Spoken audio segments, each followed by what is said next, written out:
আসসালামু আলাইকুম, সবাই কেমন আছেন? আশা করছি সবাই ভালো আছেন। আল্লাহর রহমতে আমিও সুস্থ আছি, ভালো আছি। এই তো নতুন একটি ব্লগ নিয়ে চলে আসলাম। তো ঈদের ভিতরে মাংস খেতে খেতে তো অনেক ভালো লাগতেছে না। আর বাবা আজকে বাজারে চলে গেছে সকালবেলা, তো বাজার থেকে নিয়ে আসলো রুই মাছ, চাপিলা মাছ, পাঙ্গাস মাছ। এখানে আম্মু আজকে চাপিলা মাছ রান্না করে নিল ঢেঁড়স আলু দিয়ে। তো মাসাল্লাহ দেখতে খুবই সুন্দর লাগছে। আম্মুর হাতের বলে রান্না তো কথাই নেই। এখানে আমি কলমি শাকও রান্না করে নিচ্ছে। বিকালবেলা আমার বোন পাস্তা রান্না করতেছে।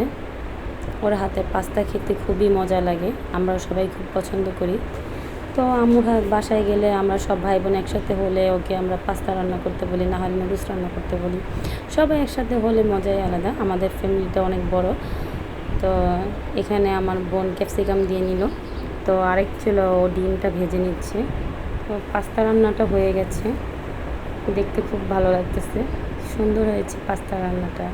এখন আমি পেলায় বেড়ে নিলাম বাটিতে করে। এখানে আমি গরুর মাংস আমার আম্মু রান্না করেছে, সেটা আমি একটু ভিডিও করে নিলাম। তো দুপুরবেলা ভিডিও করতে পারিনি, রান্না শেষ হয়ে গেছে।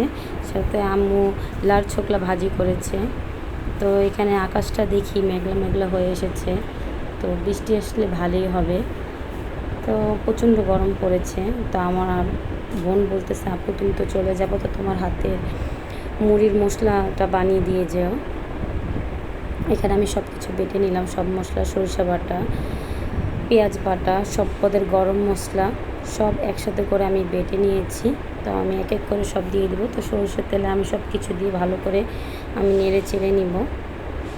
লেগে গেলে কিন্তু পোড়া পোড়া একটা গন্ধ আসবে, এটা খেতে ভালো লাগবে না মুড়ির সাথে। এই জন্য বারবার নেড়ে দিতে হবে ভালো করে। আমি একটু এটা নাড়াচাড়া দিয়ে কষিয়ে তারপর আমি এখানে তেজপাতা দিয়ে দিলাম, 4-5টা তেজপাতা দিলাম। ভালো করে এখানে নেড়ে চেড়ে নিলাম। এখন আমি এখানে একটু গরম মশলা দিয়ে দিব।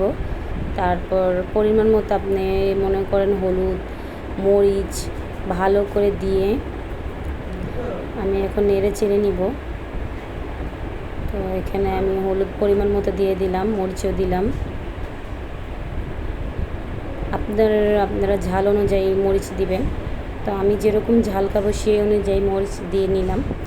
তো এখানে আমি সামান্য পরিমাণ পানি দিয়ে ভালো করে নেড়ে চেড়ে নিচ্ছি। এই তো যতক্ষণ পর্যন্ত না পানিটা শুকিয়ে যাবে ততক্ষণ পর্যন্ত এটাকে নাড়াচাড়া করতেই থাকবেন যাতে লেগে না যায়।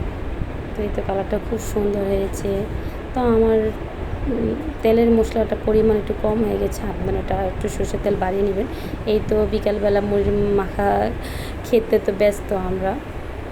তো এখানে আমাদের পাখির বাচ্চা ফুটেছে, সেটা আপনাদের সাথে একটু দেখালাম। এখানে আমার বাবা মালটা গাছ লাগিয়েছে, তো মালটাও ধরেছে। এখানে পুদিনা গাছ হয়েছে।